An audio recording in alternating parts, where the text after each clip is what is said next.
Hello, नमस्कार. लज्जत जेवणाची या चॅनलवर आपणा सर्वांचे खूप खूप स्वागत आहे. आज जी मी भाजणी केलेली आहे ती आहे थालीपीठाची भाजणी. थालीपीठाची भाजणी भाजून मी ही तयार पीठ केलेलं आहे, तुमच्यासमोर पीठ ठेवलेलं आहे. तर त्या थालीपीठच्या भाजणीसाठी काय काय साहित्य लागले आहे ते तुम्हाला मी दाखवत आहे.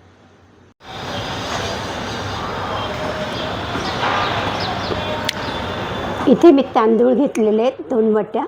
तांदूळ स्वच्छ धुवून वाळून घेतलेले आहेत. इथे घेतले 1 वाटी घेतले गहू, ज्वारी घेतले, नाचणी घेतलेले, हे धान्य घेतलेले. आता आपण डाळी बघूया कुठले कुठले घेतले आहेत. डाळीमध्ये इथे मी घेतली तुरीची डाळ, मुगाची डाळ जरा जास्त घेतली चालेल. मसूरची डाळ घेतलेली आहे, चणा डाळ घेतलेली आहे, छिलकावाली मुगाची डाळ घेतली आहे, उडीद डाळ घेतलेली आहे आणि पोहे जाडे किंवा पातळ घेतले तरी चालेल. त्यानंतर इथे घेतलेले आहेत कडधान्य घेतले, आपल्या घरात जे कडधान्य असेल ते आपण घ्यायचं. इथे घेतलेले मटकी घेतलेली आहे, अख्खे मसूर घेतले आहेत, काळे वाटाणे घेतले आहेत, चणे घेतले, छोलेवाले चणे किंवा लाल चणे असले तरी चालतील. मूग घेतलेले, मूग जरा जास्त घ्यायचे आणि सोयाबीन घेतलेले. आता इथे घेतले बाकीचे साहित्य घेतले. इकडे घेतलेले धणे, जिरं, बदाम, काजू हे सगळं आपल्याला भाजून घ्यायचे असेल. आणि इथे घेतलेले खडा मसाला, दालचिनी 1 तुकडा घेतले, वेलची घेतली आहे 2-4 वेलची घेतलेले. त्याच्यानंतर घेतलेले तेजपत्ता घेतलेले आणि काळे मिरी घेतले 7-8. एवढे साहित्य मी भाजणी थालीपीठासाठी घेतलेलं आहे. आता हे डाळी वगैरे आहेत आपल्याकडे, ते वसक मलमलचं किंवा कॉटनचा कपडा घ्यायचा, थोडं ओलं करायचं आणि त्याने डाळी अशा पुसून घ्यायच्या. आणि तांदूळ वगैरे धुवून घेतलेच चालेल, पण डाळी वगैरे आपण ओल्या फडक्याने पुसून घ्यायचं. आता ही मी डाळी वगैरे कडधान्य वगैरे पुसून घेतल्यात, कारण आपण धुवू शकत नाही.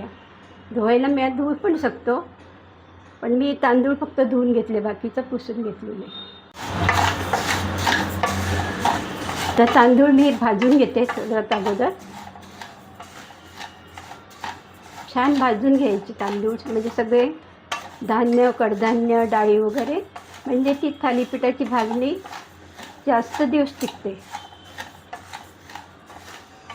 स्लो गॅस ठेवायचा शेवटपर्यंत, गॅस वाढवायचं नाही तर ती करपून जाणार. मग त्याच्या भाजणीच्या पिठाला करपट वास येणार. त्याच्यासाठी कुठलीही वस्तू म्हणजे पिठं असू दे काही तर स्लो गॅसवर भाजायची. वेळ लागतो, पण तेवढा वेळ आपल्याला द्यावाच लागतो. आता एक जे धान्य आहे ते आपण भाजून घेऊया.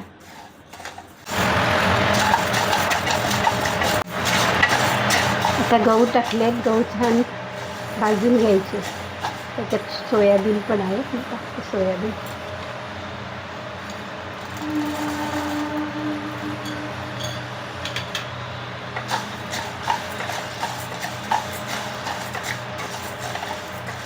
सोयाबीन गहू चांगले भाजून घ्यायचे. हे सगळेच कडधान्य छान भाजून घ्यायचे.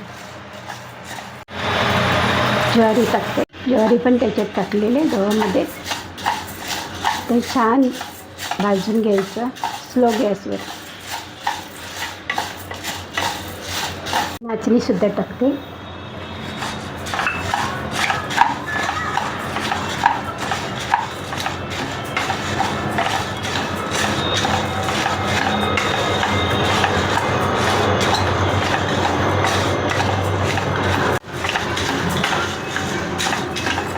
नाचणी लगेच भाजली जाते, मग मी शेवटी टाकले नाचणी, पण कुरकुरीत झाले. आता आपण हे काढून टाकू.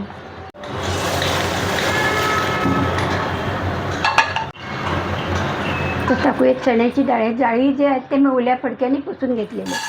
चण्याची डाळ भाजायला वेळ लागते म्हणून ती अगोदर टाकते आणि नंतर बाकीच्या डाळी टाकणार आहे.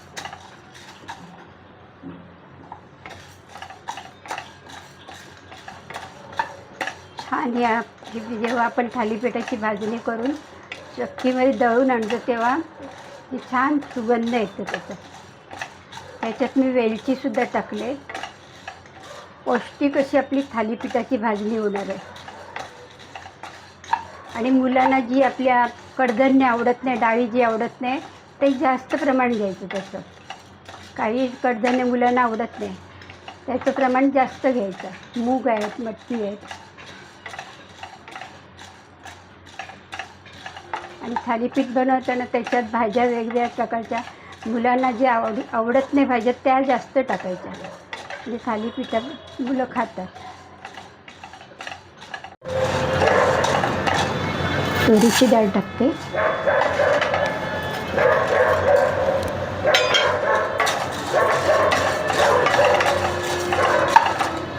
त्यानंतर मुगाची डाळ. आता सगळ्या डाळी आपण भाजून घेऊया एकत्र.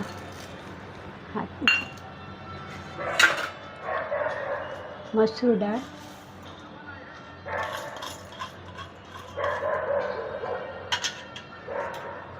सालवाली मुगाची डाळ,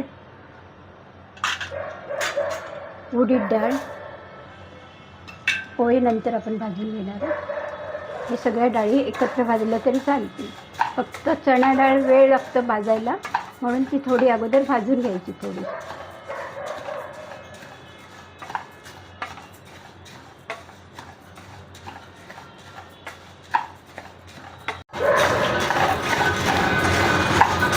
अशा कलरफुल अशा डाळी दिसतात. छान भाजून घ्यायचं. तुमच्याकडे आणखी राजमा असेल, कडवे वाल वगैरे असतील तर ते थोडे थोडे टाकायचे.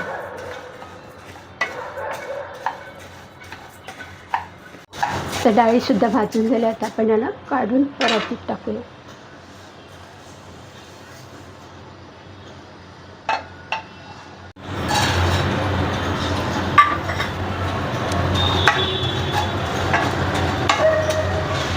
कुरकुरीत भाजायचे.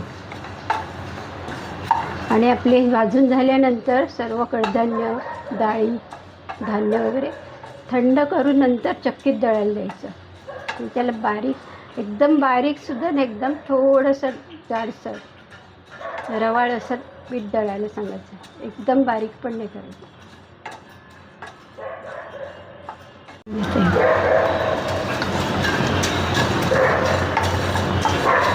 एकदम बारीक पण नाही पीठ दळायचं, थोडंसं जाडसर ठेवायचं.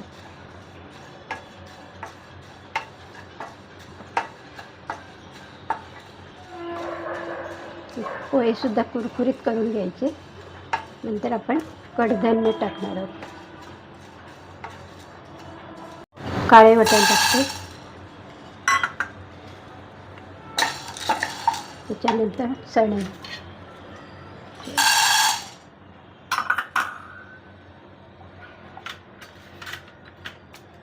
मूग मटकी नंतर टाकून. वाटाणे आणि चण्याला भाजायला जरा वेळ लागतो जास्त.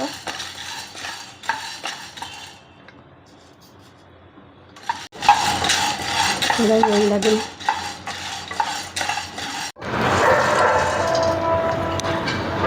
मीठ टाकते. मटकी, अख्खे मसूर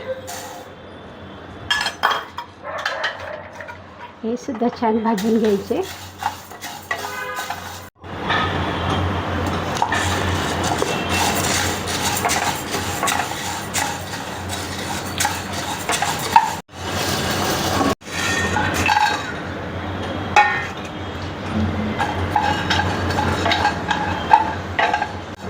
धणे, जिरं चांगलं भाजून घ्यायचं आहे सगळं. खडा मसाला, धणे, जिरं. त्या भाजणीला धणे आणि जिऱ्याचा सुगंध छान येतो. धणे जिरे छान भाजून घ्यायचे, म्हणजे त्या थालीपीठाच्या भाजणीला एकदम सुगंध छान येतो धणे आणि जिऱ्याचा.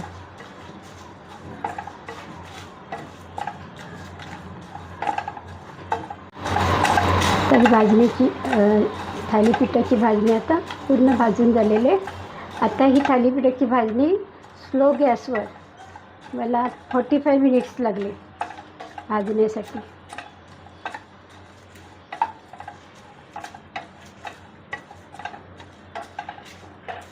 पण छान एकदम मंद गॅसवर जर आपण केलं कुठले पदार्थ, पिठं भाजायची असली तरी वेळ लागतो जास्त, पण तो चांगलं भाजला तर पदार्थसुद्धा छान होतं. आता आपलं हे धणे जिरे खडा मसाला पण भाजून झालं आहे. आता ही भाजणी पूर्ण झालेली भाजून.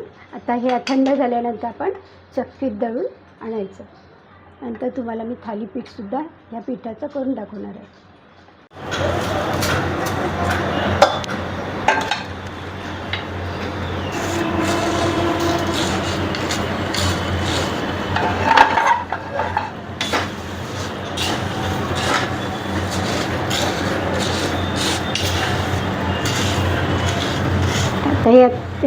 आपण सुरुवातीला आपण जेव्हा भाजणी करतो त्याच्या अगोदर जी परात असतं त्याच्यात कॉटनचा कपडा किंवा असं पेपर ठेवायचं.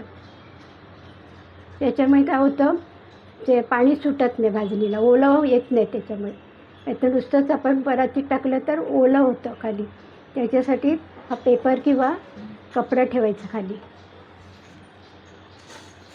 गरम असते भाजणी ना, त्याच्यामुळे ते ओलसरपणा येतं. तर ही भाजणी भाजण्यासाठी मला 45 मिनटं लागली, बरोबर 45 मिनटं, आणि स्लो गॅसवर एवढी भाजणी भाजण्यासाठी.